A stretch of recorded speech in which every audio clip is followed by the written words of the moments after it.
about his work concerning fast mode decision for signal-to-noise ratio scalability in high-efficiency video encoding. Do you need my laser pointer? No, that's not necessary. Thank you. Okay.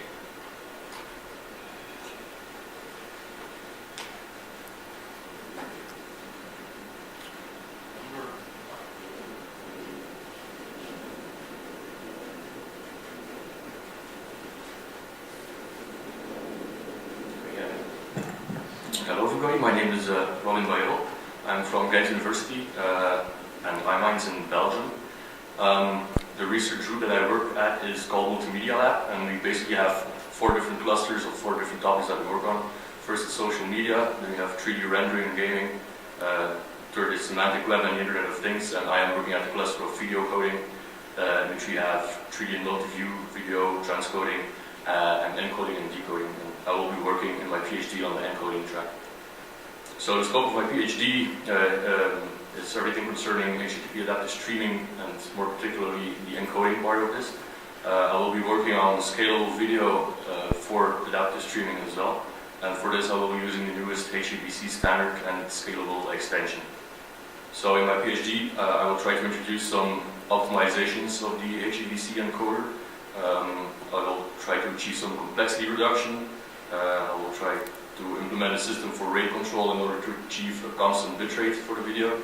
And I will also investigate quality of experience optimization, which is basically optimizing the video's configuration in order to present the best possible quality of experience to the actual viewers.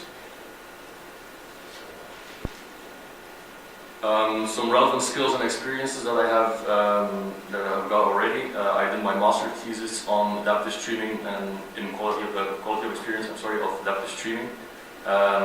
And the last year and a half, I have been working on a Belgian project that had collaboration with some industrial partners such as Barco and Autism.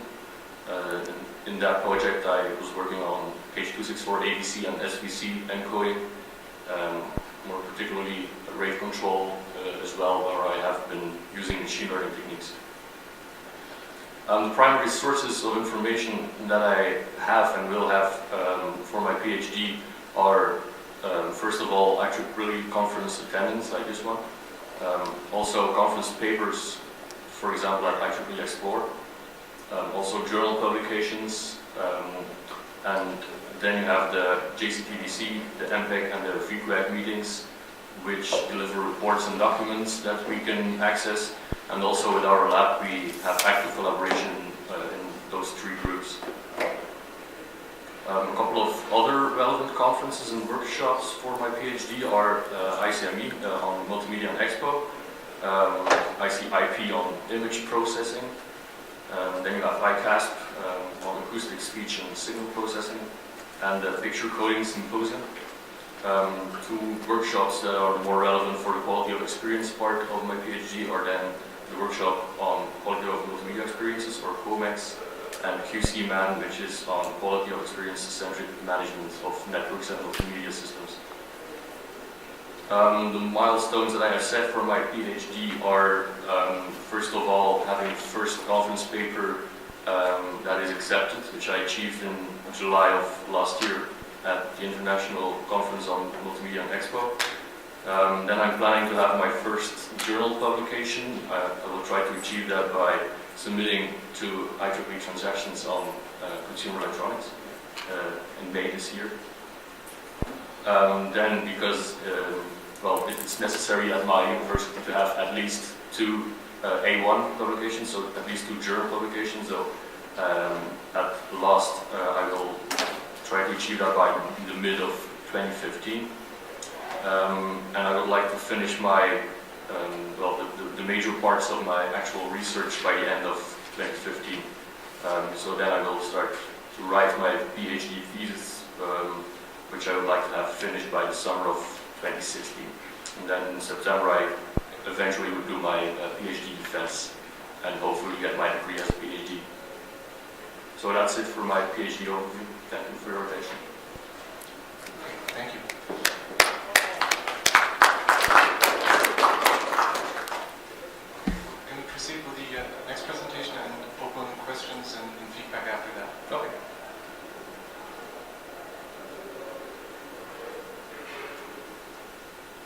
paper that I presented yesterday is called Fast Mode Decision for SNR Scalability and SHVC. So the overview of my presentation is as follows. First I will explain some of the basics of SHVC. Then I will introduce the problem that there is that I try to solve, and eventually present the solution and the results of my approach. SHVC is a scalable video coding standard. It's a scalable extension of HEVC. HEVC has high efficiency in compression. This results though in a high complexity of the encoding process. The encoding process involves RDO, or rate distortion optimization, which basically is a principle of evaluating all possible possibilities to encode different blocks of the video, and eventually choosing the one that has the best performance in order to the bitrate that is necessary to encode the video like that, and the resulting distortion of the video compared to the source video. So two terms that are important for this are CU structure and the PU modes. CU structure I won't go into more technically because it's quite a bit of stuff to explain. But the PU modes, basically you can see here that there are 8 different PU modes. And we classify those that have a vertical split as vertical PUs, and those that have a horizontal split as horizontal PUs. This will return in the presentation a bit later. So the problem with SHVC is, like I said, that there is a high complexity of encoding, which results in very slow encoding processes. So this means that it is not possible with current encoders to encode the video in real time. So in order to be practically usable, speed up of the encoding process is necessary. So we need the complexity reduction of this encoding process. But this almost always results in a lower encoding efficiency, so we will need more bitrate in order to encode the video faster, and there will be some more loss of quality if you try to do the encoding faster. So the solution that I presented in my paper was to use the base layer RDO decisions in the enhancement layer RDO. So basically the idea is that the base layer and the enhancement layer of a scalable video are encoding the same visual content, so there is some redundancy in that visual content. So we try to make use of that redundancy in order to speed up the enhancement layer encoding based on the decisions that were taken in the RDO of the base layer. So to do this, we will skip modes in the enhancement layer that are unlikely to be rate distortion optimal. So this will speed up the encoding, and we will do this in an intelligent way, so that we limit the quality loss and limit the bitrate increase of the speed up. So, to achieve this, we needed to find a correlation between the modes of the base layer encoding and the modes of the enhancement layer encoding. So we did an analysis of the reference encoder statistics. We noticed 3 things here. First of all, the CU structure of the base layer is very similar to that of the enhancement layer. Second of all, we have few orthogonal PU modes. What we mean with orthogonal PU modes is that you have a horizontally split PU mode in the base layer and the vertical split in the collocated enhancement layer PU, or the other way around. And third, we saw that the intra mode is very rarely chosen as being already optimal as well in the enhancement layer. So based on this, we proposed a fast mode decision scheme. We just copy the CU structure from the base layer to the enhancement layer. We do not evaluate the orthogonal PU modes, and we do not evaluate the intra modes. So this results in these figures. we had a total encoding speedup of the entire encoding process of SHVC of a factor of 2. We had a factor of 6.5 speedup if you only time the enhancement layer encoding. And we were able to do this with very limited efficiency loss. So the bitrate only increased by 0.86%, and the PSNR drop was only 0.12 decibels.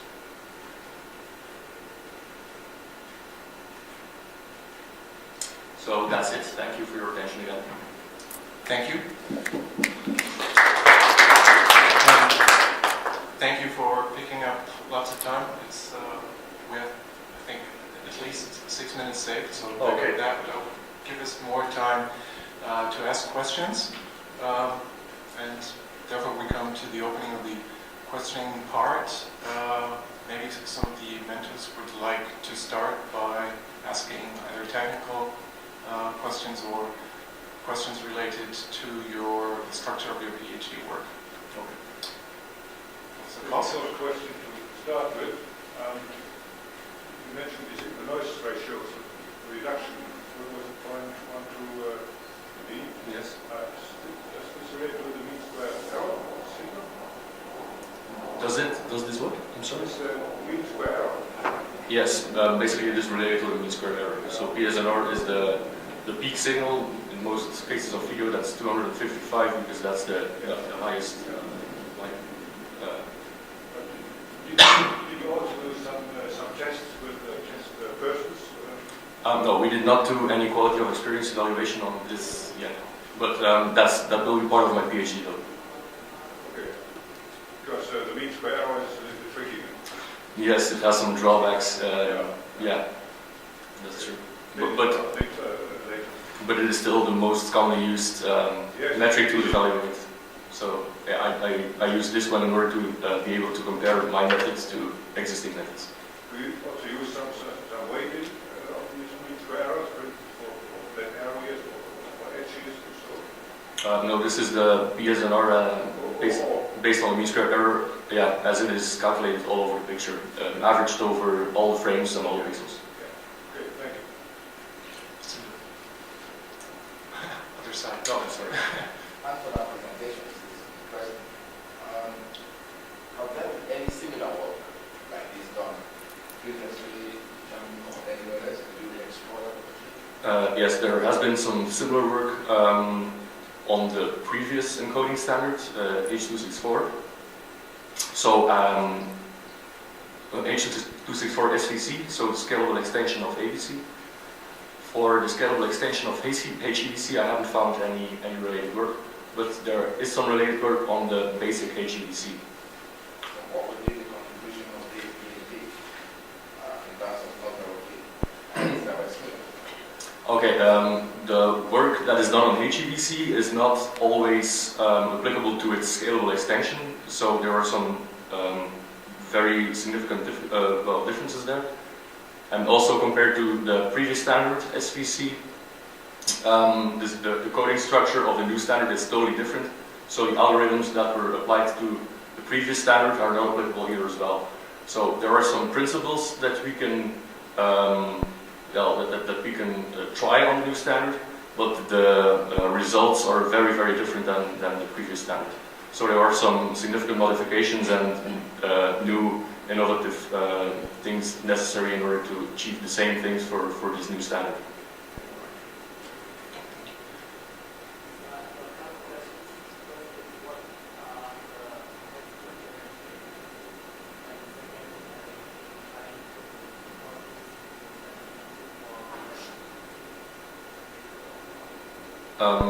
The SHVC standard, well, the standardization is almost at its end, and the encoder, they provide a reference encoder, but it's not really part of the standard. So they just do a full RDO, just brute force basically, in their reference encoder, and time is not really an issue in that reference encoder because it's not really part of the standard. So they don't really care that much about speed up. Because it's not going to be standardized anyway. Your first question, the material that I used, I assume you mean the video sequences that I used?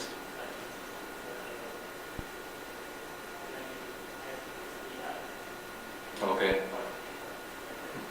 We used the same videos that are used in the JCTVC standardization, and we used the configurations that they use as well in terms of QP and GOP sizes and things like that, so that we could compare that to the performance of the reference encoder and be conformed to the standardization process. Yeah. These optimizations were implemented in the reference encoder. Okay, thank you. I have a couple of non-technical questions, mostly regarding the planning of procedure of your PhD work. And reading your outline, you mentioned that you just started your PhD work December 2013, I think. Yes. So the picture that I get is that you have a fairly precise plan of A, what you're trying to do, and the time plan actually is, you said you wanted to finish 2016, which is just around the corner. While reading your paper, you stated, well, a couple of goals, complexity reduction, quality of experience. And in the end, you mentioned real-time encoding as one of the objectives. And you also mentioned, since you're a computer engineer, that you're looking at hardware implementations and also software implementations. And my question is, looking at the timetable, what is your actual focus in terms of, introducing modifications to the encoding and actually evaluating it? Because going into hardware, low power, and you're on a tight time schedule, what is your focus? Okay, so basically the hardware part of it will not be my focus at all. I will just try to make sure that the algorithms that I develop are easily implemented in hardware as well. Okay. So, I'm not really going to do any hardware implementations or anything, but I will try to make my algorithms modular and implementable in hardware. But my focus will be on the software part of everything, primarily the complexity reduction and the quality of experience optimizations. Okay, because I'm asking, because in the end it all boils down to generating numbers that you can present in the results, and if you have a broad spectrum of evaluating your work, that equates to needing more time. So so you're focusing on the software side. Maybe just one notion as well. I officially started my PhD in December 2013. But I have been working at the lab for a year and a half. Okay. So that was not doing a PhD, but that experience and the results from that are applicable to my PhD as well. Okay. So I basically got a head start of a year and then started my PhD. Okay, that makes sense. If you want to finish in 2016, and already to 2014. You also mentioned that, I think I'm on slide 5, the dependencies are that you receive support from your group. Can you comment on what types of support you will be receiving? I'm asking this question because if you're working in a group on a PhD, there are most certainly dependencies. Other guys working on a similar project. Are there any tight dependencies in your work? Are you relying on colleagues? Do you have to rely in order to finish your PhD? There are not really any hard restrictions, but basically I can rely on 3 of my colleagues that have already got their PhD, that have a lot of experience in attending conferences, writing journal papers, attending JCTVC and MPEG meetings. So I can ask them for advice. They can help me sometimes on the technical aspects.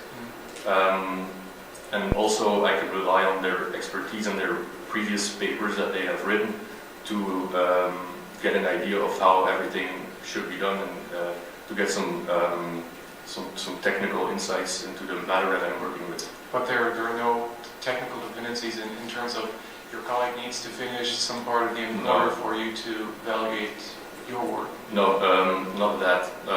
There are 2 PhD students that have started simultaneously with me that are doing things that are relevant as well. But we basically work independently of each other. But if one of us 3 has some results that are relevant for the other 2 or for one of the other 2, we share them. So it's basically sharing our knowledge and our results, but not relying on anybody in order to achieve your own goals. Okay, one final question, hopefully final, I don't know, maybe I'll come up with more. Time schedule. Do you think, or would you consider to be sort of the critical path in your work? You've mentioned, well, since mostly working on software.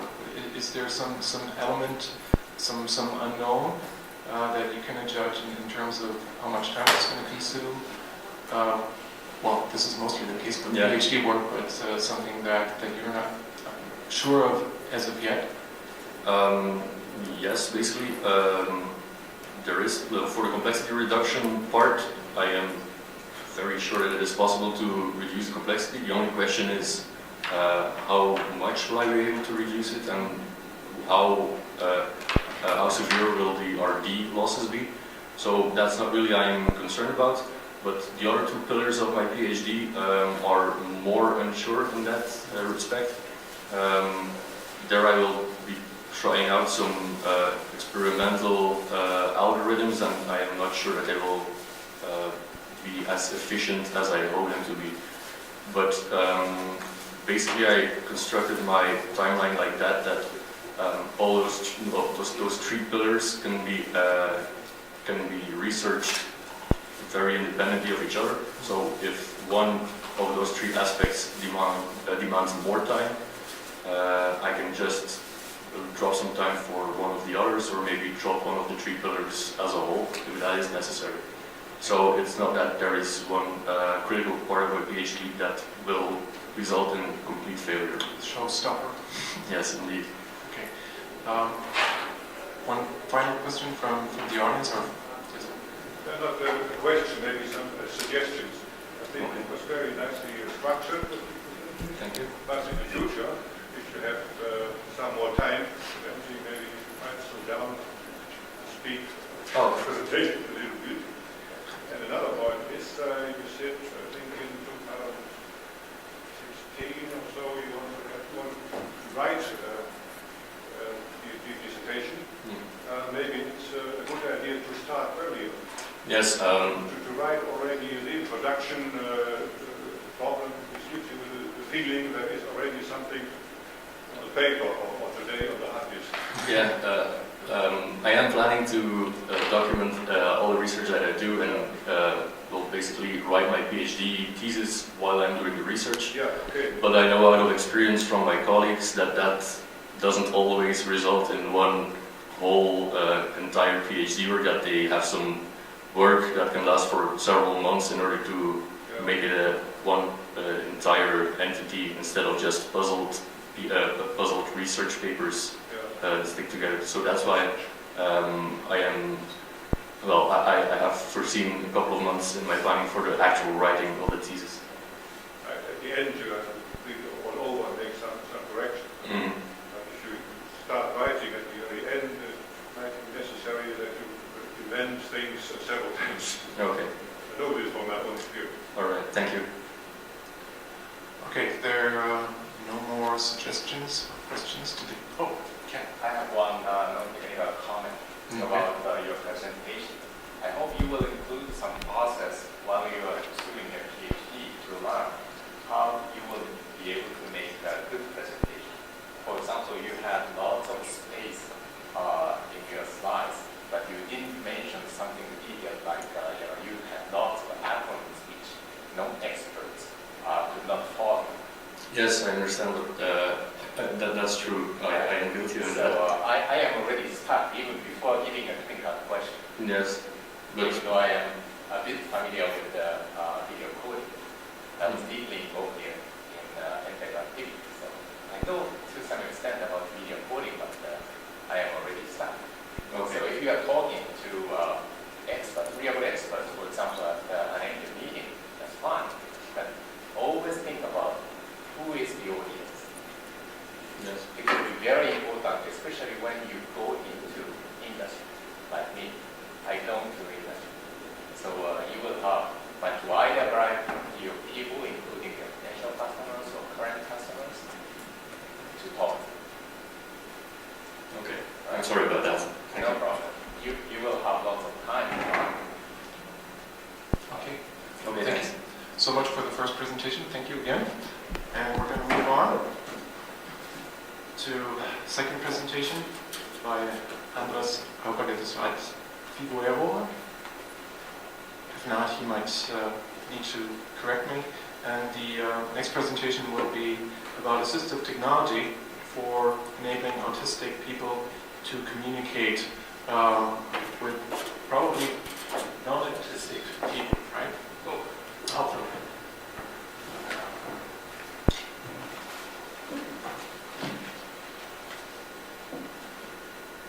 Okay, so just a little background information from me.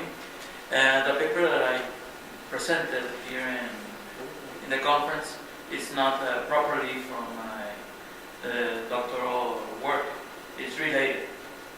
So the first part of my presentation is going to focus on my PhD work that I just started.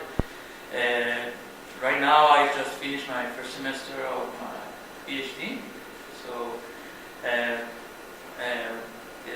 my PhD is going to last at least 4 years, so around August 2017, I might finish it if there's no serious drawbacks in my research. So I'm going to give a quick overview of my research, and in the second part I have a little bit explanation of what was the paper that I presented yesterday. So first, we're dealing with the autism spectrum disorder.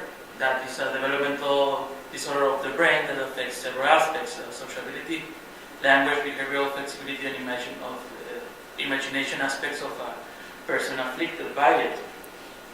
It affects around between 2% and 4% of the population, total general population. So, what we are trying to do, we're trying to help them with their therapeutic, giving them more options for the therapy. For example, with new technology, new forms of therapy, such as computer-assisted instruction.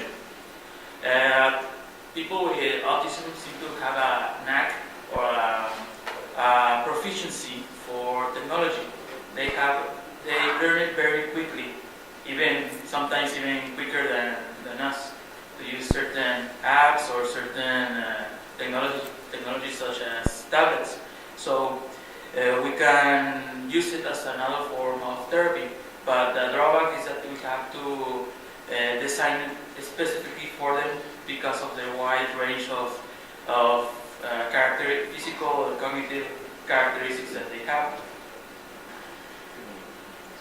So, in order to achieve this, we can use adaptive user interfaces or intelligent user interfaces, which adapts its layouts, elements to the needs of the user or context, and it's also alterable by the user, so meaning that it also can be adaptable, the interface.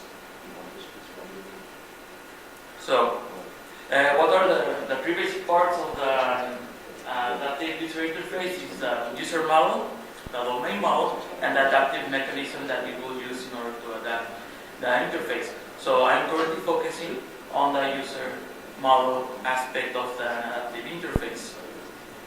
So what is a user model? It's a portrayal of the characteristics of the user in a computational environment in order to present data in an appropriate manner and time. So currently, the problem is that there is no real consensus of what user characteristics to consider and elements to be adapted by the interface, or what interface design patterns and how it affects the adaptability of the interface. Each developer makes their own rules and considerations in order to design their software depending on the particular user that they are making that software for. So, and also, the few current models that they are currently only take into consideration a handful of user attributes such as age, sex, and education level.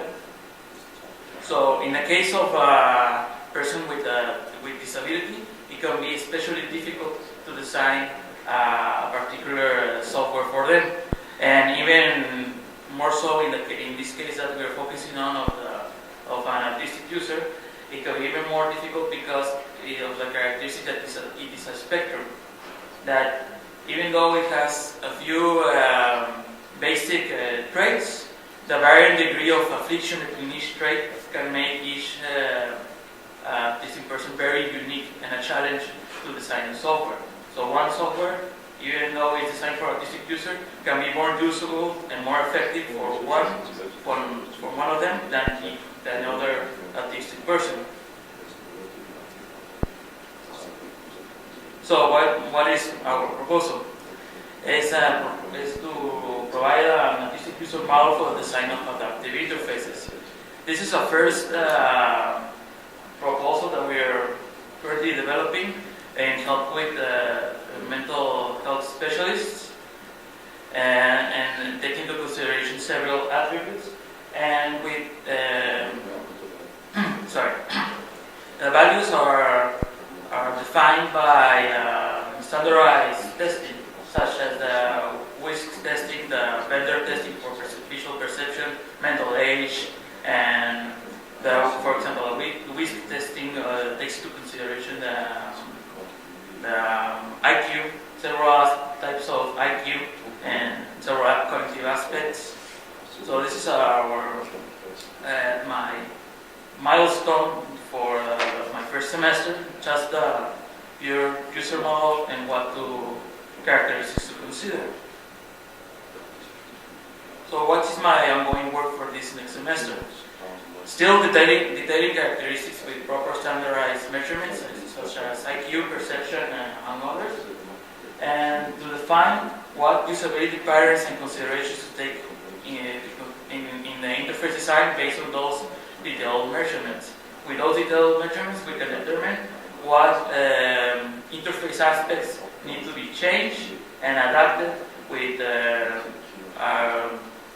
certain adaptation, such as maybe machine learning, a little bit of artificial intelligence, depending on the needs, in order to adapt the interface to those characteristics and those values. Okay, so my future work for now is that, the conclusion, is that the user models can be used to design more usable system and better user experience.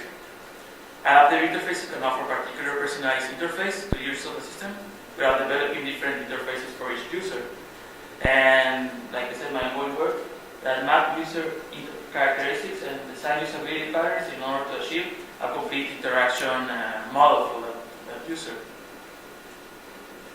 Okay, so this next part is a part of the paper that I presented in the conference yesterday.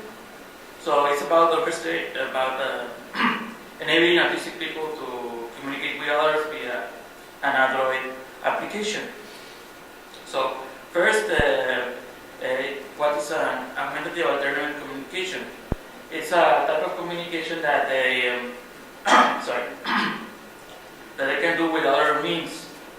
For example, there is unaided communication and aided communication. Unaided communication is that they can do by themselves, like with gestures and hand signals. Aided communication is used by like a text system shown there, the picture change communication system, and other means like with a tablet using the same text system. So what did we set up to develop? We developed our own similar system, but with a little, you could say, extra feature. It still is an augmentative communication system for Android tablets, creates sentences by choosing different series of pictures, which they themselves can upload to the software, and a different type of navigation simply by swiping the screen. And the system can also read the sentence form by a simple press of a button. But what we are trying to improve here is providing basic grammatical structures in the system in order for the children to be able to learn grammatical structure, in this case of my native language, Spanish. So that way the system can help with the therapy of with their speech therapy, and with their and the communication aspect with the families. So, what's the methodology that I'm trying to do with this system, with this study that to measure its effectivity? First of all, we have access with my local mental health hospital to with a control group of 100 plus children with autism, with varying degree of language impairments. Currently in language therapy, divided in groups of ranges of age intervals of 2 years, for example, 5 to 7, 7 to 9. We are forming groups of children of the same age groups as the control group attending speech therapy using our system, but those are children outside of the hospital attending other special needs schools. We're trying to evaluate speech and grammar acquisition with a series of standardized tests, such as the P-Values test, Boston test, the block test, the ITPA test, among others. We currently have a few problems coordinating the efforts with speech therapists because each one used different tests or permissions with parents and things like that hamper our a little bit our efforts for doing the study. And finally, compare the results with the control group to determine the effective application. This study started in November, but because of the holidays and all the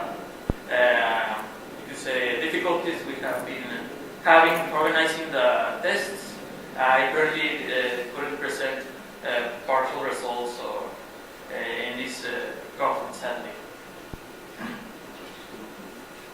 So, as conclusion in this paper, we're convinced that mobile technologies represent a new opportunity for the development of tools, not only for autistic persons, but for people that have other disabilities, to help them improve their quality of life, like in this case, helping autistic users with severe speech impairment. And presented a current effort to improve proper speech acquisition by autistic children in a form of an Android app, integrating the grammatical structure of the language in the software, and hoping that it will help them improve their proper language acquisition in the future in an efficient manner. Okay. Sorry, maybe I went a little bit too fast. I didn't really talk much about how I structure my doctoral work. Well, we'll just ask you what the structure is in a minute. Sure. Okay, thank you for your presentation. We're going to move on. Thank you. We're going to move on right to the technical and non-technical questions. Are there any suggestions and questions from the mentors right now? Francisco? Okay, first of all, consider all my questions and comments in a positive and constructive way. Because really your work is very interesting, promising, and also puts technology to enhance the life and social environment, which is our aim. But under a point of view of PhD work, I detect some lacks which are partially more clear now in your presentation, because you have put here in the presentation some information which is not really in your report or even in your paper. Well, the first thing is it looks like you have started your work, your PhD from the root. That is, the title is A User Model for the Design of Adaptive Interfaces for Autistic Users, and you started doing the software but not defining the model. So I think you must follow the regular guideline. Sure.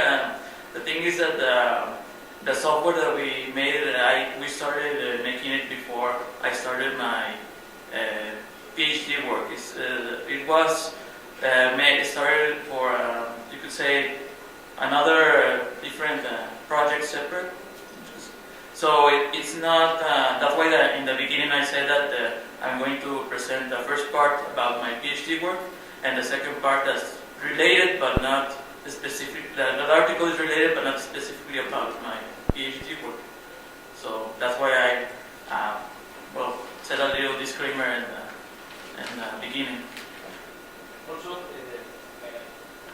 I understand that it's not intended to be this technical paper, but I think you must consider, I don't know if you have considered yet, is to do a deep search into similar previous work, both in text system and in tablet-based ones, which you mentioned. Because I have noticed that the references are all of them, except the one you have shown in the slide, are all of them previous to the tablet. That means you are doing a new tool based on tablet application, but all the references about how to learn or how to help autistic child are from 2003, 2004, 1999, which is before the potential of the user we can find in tablets. So I think you must update this information, because the question I think you must face in your PhD is which is the added value technology can do to this method for autistic. Have you an overview, some idea about this? Well, yes, a little bit. Yes, I have done. Precisely, I just sent to a conference my first proper article related to my current work, and yes, I had a hard time finding more recent proper studies to do with the subject. But yes, I'm still currently reading and acquiring more related literature.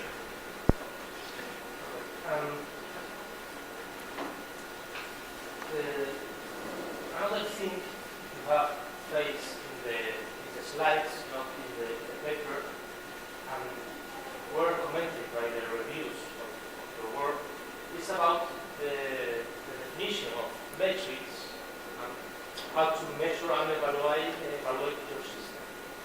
At this point, I want to ask you if the parameters you have selected, or the attributes you have selected for the model, and the metrics you are going to measure with these 100 childs, where do they come from? From the references of the books from 2003 or from the recent papers in 2013? They're more recent. The measurements that I presented in the first draft of my model are from standardized, currently used standardized testing used in currently in mental hospitals that I have visited, and specialists that have given me proper guidance. So of course it's subject to change them all, because, for example, just last week I found out that there's a new specialized test for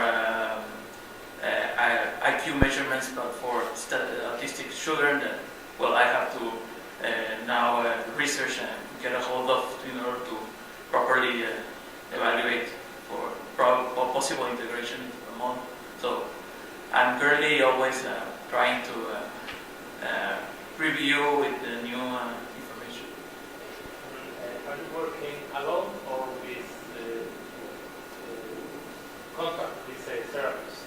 I'm working with, I have contact with therapists. I go on a weekly basis to the my local mental health hospital, and they are trying to help me and guide me in certain aspects. That's a good point, because hard work. Just to do double, to integrate both technology you have and the knowledge we have about the autism. And about the framework of the PhD, I have no more questions. It's very interesting, but I think you must put it into a more formal way of research, establish the attributes, the model, and develop a tool, test the tool, define the matrix, and so on. So I think you are now, once I have checked these slides now in the right way. And about the presentation, I don't like because you have used a combination of colors, background, and fonts that sometimes I could not read the text. So it's good to have a dynamic slides, but to change the background, the picture all the time, and the colors and so on, at least from my point of view, it's not very, very convenient. So no more questions by my side. Thank you and good work and follow. Thank you very much. Well, Francesco put the finger on most of the topics that I have on my list as well. Not to mention the last one that you should consider, as Ken mentioned earlier, think about your audience. And if you're in a non-technical, non-scientific community, having nice pictures and changing colors, I guess is okay. I would rethink maybe the style of your presentation. One tiny little aspect of the slides. Think about putting numbers on your slides. I know there are people out there that tell you we don't appreciate numbers, but which is kind of hard if I say, let me talk about what you presented on slide number. It's a tiny technical aspect. Coming back to your application report, you said that you received your master's in 2012. My first or initial thought was, what kind of master? Probably computer science. Yes. Okay, which leads to one aspect that has been mentioned before. It's always the same question. What is the focus of your work? Is it adaptable user interfaces? Is helping autistic children one possible application? If you're working on mythology, might there be, considering your PhD defense, the question of, is there a need for other examples or case studies, combined with metrics? And you're dealing with 3 different fields of work: computer science, psychology probably, as in terms of evaluation, and mental health. And if I were on the committee as a computer scientist, I would ask exactly that question. What is your focus? If you're shifting towards something else than computer science, then the question would be, what is your field of expertise, or your degree of expertise on that field? Well, right now I'm focusing on computer science as human-computer interaction aspect, but I'm not, I know that it gets a little bit mixed with the psychology and everything needed for proper evaluation and design for this, but I'm leaving that, most of that part to precisely the specialists that are helping me. So, of course, I have to read a little bit to properly understand what they are trying to help me with, to explain me, and to properly integrate here into the model. I mean, as long as you're aware of that, that's perfect. It's just a question of how you communicate that. When you present that kind of work, make it perfectly clear right from the beginning that I'm a computer scientist and this is my field of work, so that no one evil-minded can come along and ask you questions in the field of mental health. Okay, this is just my thought on that. One final question before we move on, because you've not mentioned that in your slides, timeline and critical path. You mentioned that you have autistic children that you will test or that you will use for testing your software, how much time do you allocate for evaluation and how much time do you allocate in that time frame for implementation?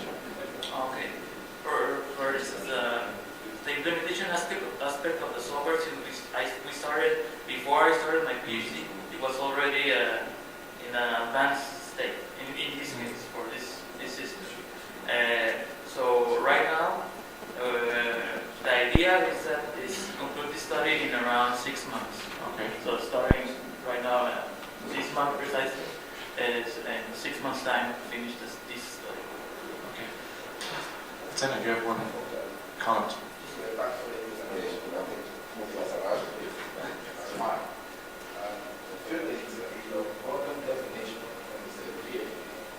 Made some claims, some corrections and all this that, but you didn't tell us which source of evidence that supports these claims are right. That is very important.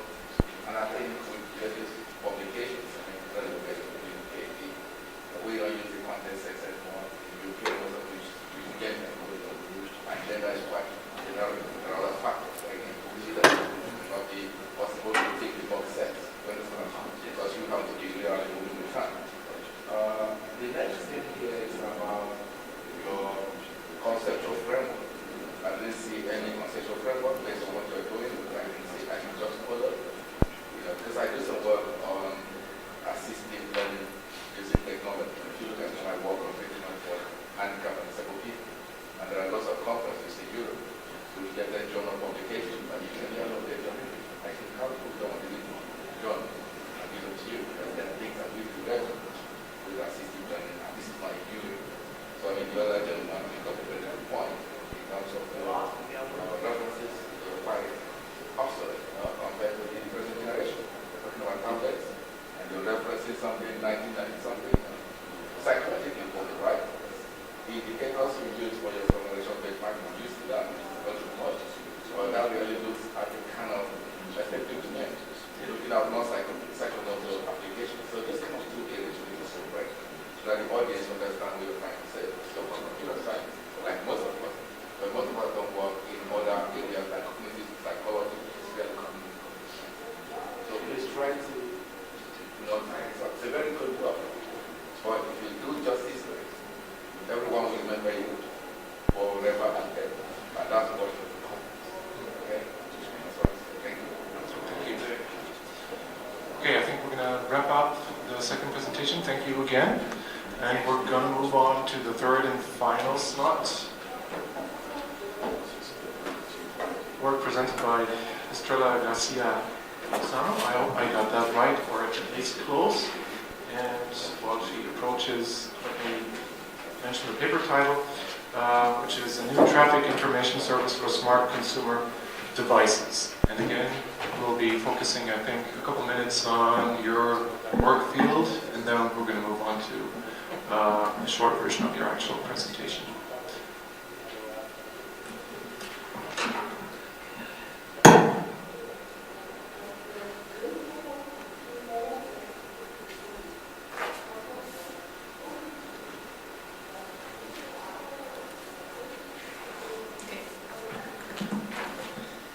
First of all, thank you for this opportunity to present my PhD work here. My PhD is about creating a bandwidth efficient and multi-hop broadcast for non-safety applications in vehicular environments. First, I'm going to explain briefly what a VNet is, because I think not everything is familiar with the vehicular networks. Then I'm going to explain what's the focus of my PhD work and what's it about. I'll continue with my working plan and some topics about evaluation and sources. As you may know, a VNet is a vehicular ad hoc network, which is a subclass of manets. And the main differences between a VNet and a MNet is that, first of all, nodes move at a much faster speed, and the second is that their the movements are limited. You can only follow the line of the street or the roadway. So now that we know that, what I'm trying to do is create a bandwidth efficient multi-hop broadcast. What is it important? Well, the available bandwidth in a network like this is a limited shared resource, and we can make the network much richer if we make applications that don't make an extensive use of it. So what I want to do is reduce the amount of the bandwidth usage for dissemination. I'm going to achieve this by slightly increasing the end-to-end delay. So this will be useful for non-critical delay-tolerant networks. For example, a sudden breaking must be warned immediately. So that wouldn't be the case for this dissemination, but we can disseminate efficiently other non-critical warnings, like maybe there's a closed road like 5 kilometers from here or so. I'm going to explain just an overview of how I achieve this. First, there is a vehicle that wants to disseminate some information. So it sends a message that is forwarded according to the distance to each hop. For example, we have the first node disseminating a message. Then the two most apart vehicles disseminated again, and so on. The innovative part of this solution is that it's beaconless. We don't need periodical status messages. This is important because apart from what the wave standard proposes, we don't need vehicles to store other vehicles' locations, and this is important because we can reduce the total bandwidth usage and also improve the security. It doesn't need any infrastructure, so we can apply the solution from the first day of its use. We don't need any RSU from governments or other sponsors. And we are achieving a very low number of duplicates in the network. So we can reduce efficiently the bandwidth usage from the first day. This is my working plan, and I marked in red the critical path. First, I had to choose a basic promising scheme for the dissemination, and then tune it to the automotive scenario. Then the next step was adapting it for roadways and urban areas. They're very different, and there are different aspects that have to be tuned and optimized.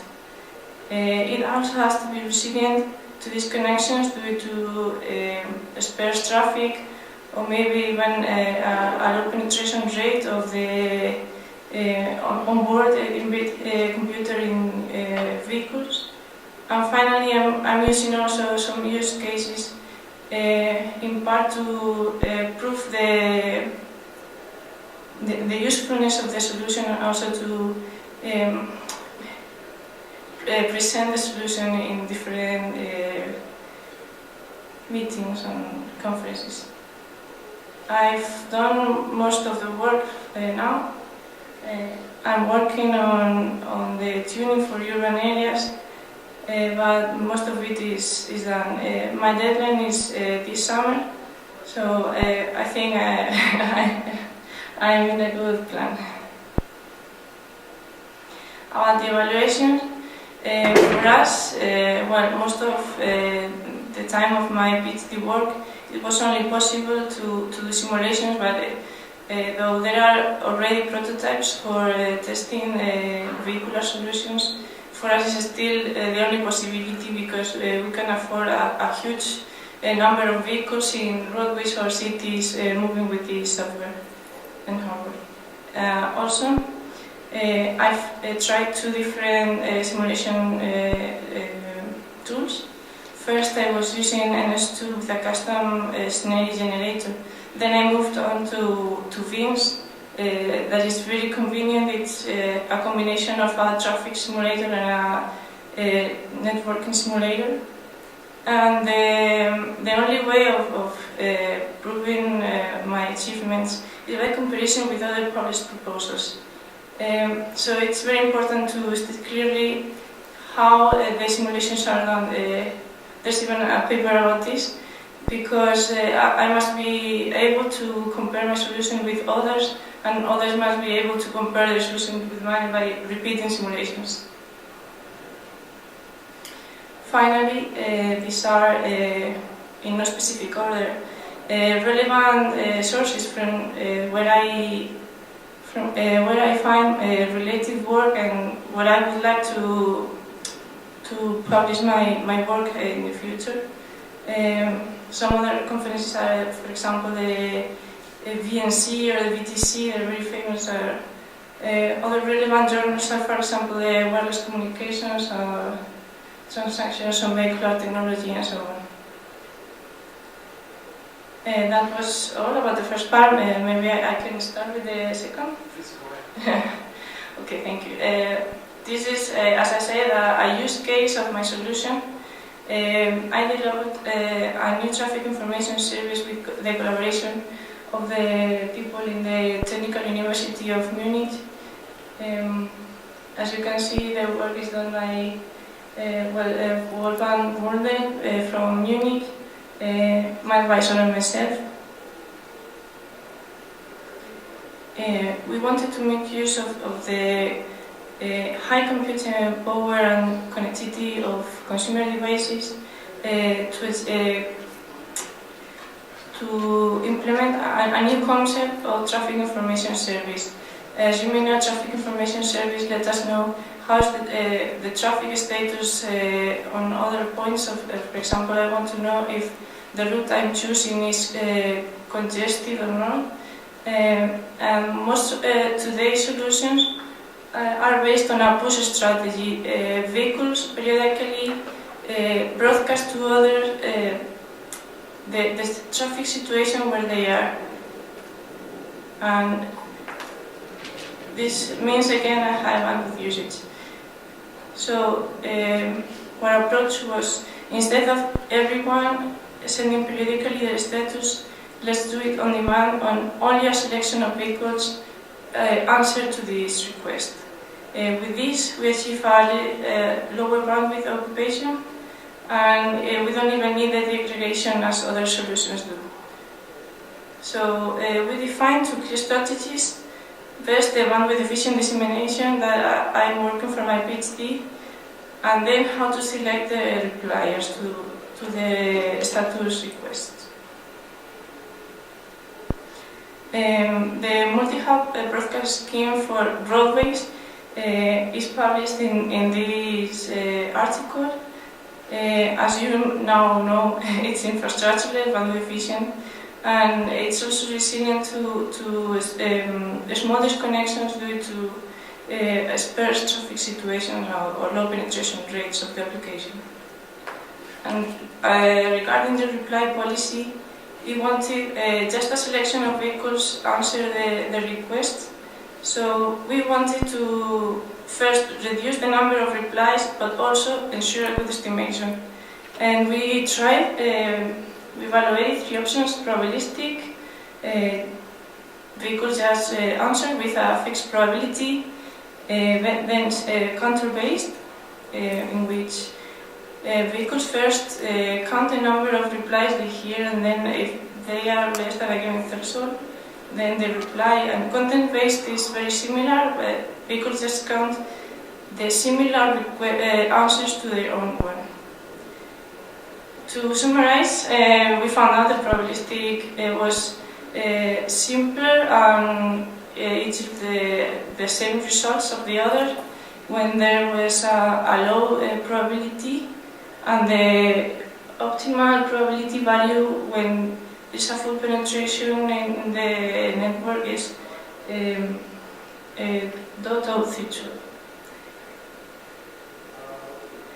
So the conclusion was that we achieved the goals that we set in the first place. The traffic information service is reactive, bandwidth efficient, lightweight, and totally distributed, overcoming the bandwidth usage problem of the current solutions. And it can be used under any traffic situation. It's difficult to attack, and we just have an open issue, which is if there isn't a full penetration rate of the application, how to compensate this with a higher probability. This is the problem I just said. We're estimating the mean of a speed.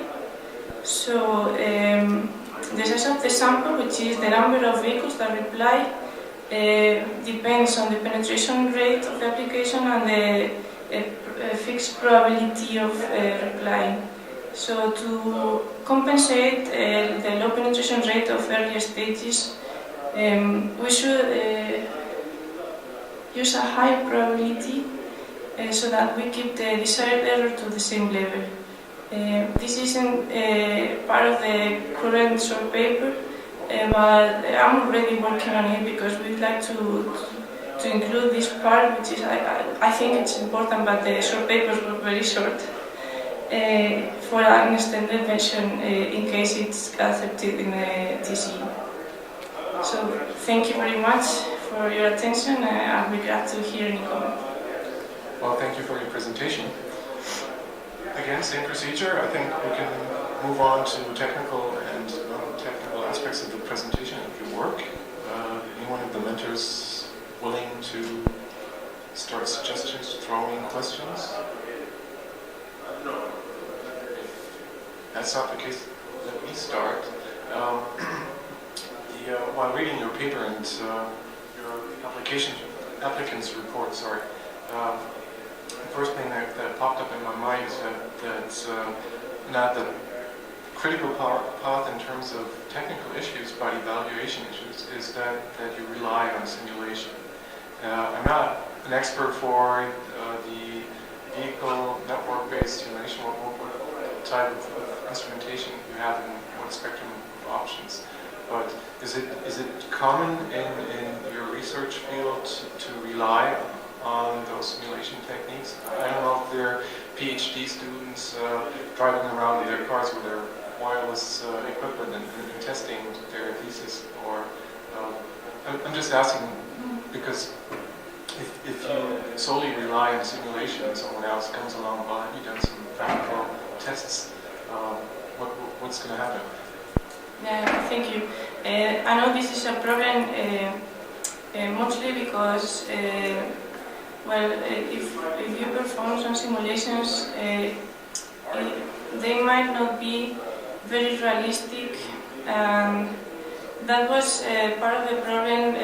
The article I said before is about for a long time, because I started my PhD programs a few years ago.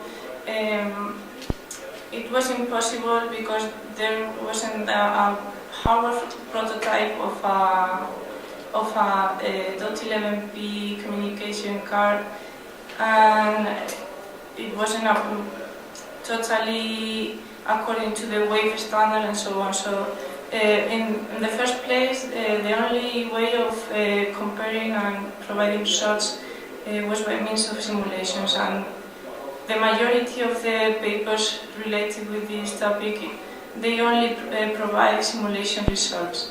In recent, maybe in the last year or so, now there are prototypes, quite experimental, but for example Mercedes and other car manufacturers include this hardware in their experiments, but for us in the university we don't quite have that hardware and so many cars to prove like a dissemination scheme.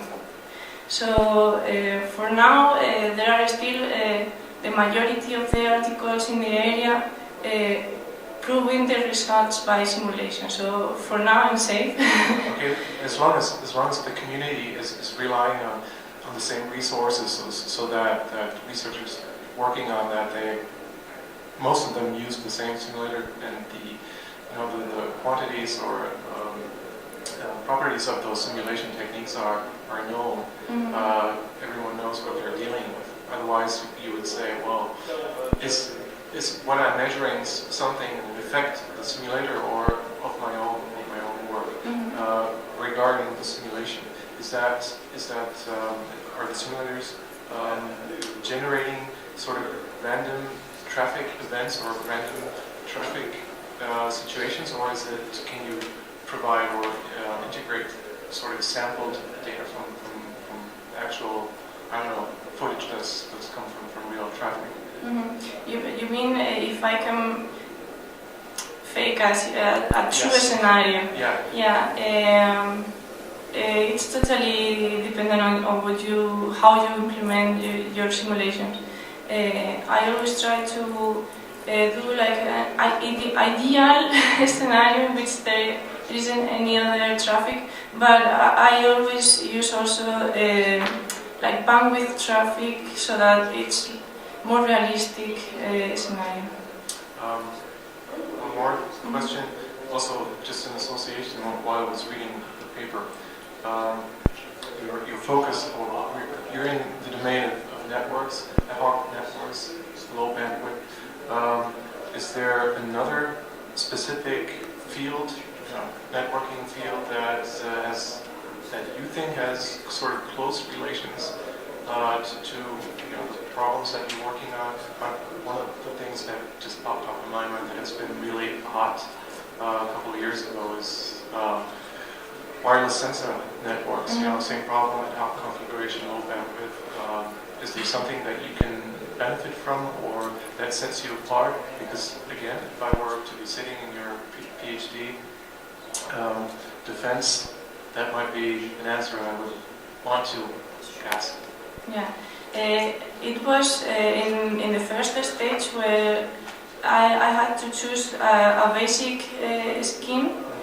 I looked many managed solutions and some wireless sensor solutions too, because we could pick interesting features from solutions for these two areas. But there are two main differences between wireless sensor networks and VNITs, which are sensors are supposed to have a low power supply, a very limited power supply, which is in the case of vehicles. And the other one is that the wireless sensor networks are supposed to have a kind of random movement. Maybe they're fixed or maybe they're not, but we can't assume anything for wireless sensor networks. And on the other hand, vehicular networks have a clearly previously established way of moving. Yeah, and then they probably, the proximity that we're dealing with is not a couple of meters or sensors by kilometers or miles. One more question. You mentioned that communicating traffic information, traffic situation is sort of your current application. Can you think of anything else that might be worth transporting or communicating? Is that just one application? Are there others that you can think of?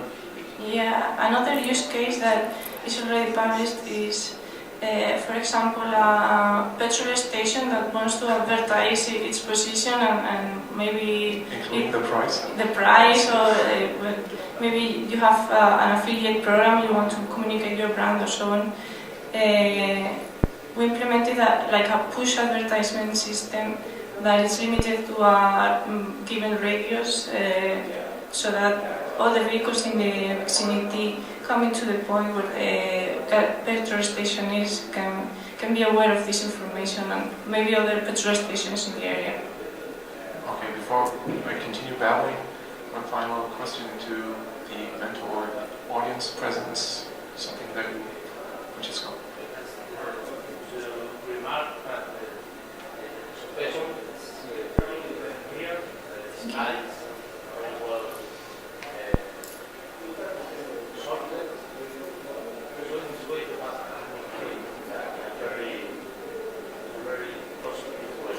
Thank you. But I think you must have much more confidence because you are just finishing your PhD and I can get the mature methodology you have presented. You have become an expert in environments, so you can be more, put more effort, more power your speech because you know a lot about this and the system runs properly and is well established and you have took care of the cooperation among all the professionals. So be more active, more confident in the solution. I'll try to, thank you. Yeah, be confident in your work. Okay, one final comment we've heard before. No, I have to draw that back. I'm seeing in the wrong perspective. There are numbers on the slides, so sorry for coming back to it. Ignore me. Okay, now I think if there are no more comments, questions, that would wrap up the. Oh, okay. You just missed why there is such a problem. I mean, the analysis of the problem, more detailed analysis, and then a good reason why your proposed method is providing much better bandwidth efficiency. In other words, they should make a good combination. If you look at the problem from the other side, that should lead to your solution. That is a real good solution. So from that point of view, you should rearrange your presentation so that you will be giving much stronger message to the audience. What was it? Thank you very much. Okay, let's wrap it up. I would like to conclude by thanking first of all the PhD candidates for their presentation and insight into their work, and also, of course, the mentors for their time and effort for contributing comments and insight into the PhD process. Okay, thank you.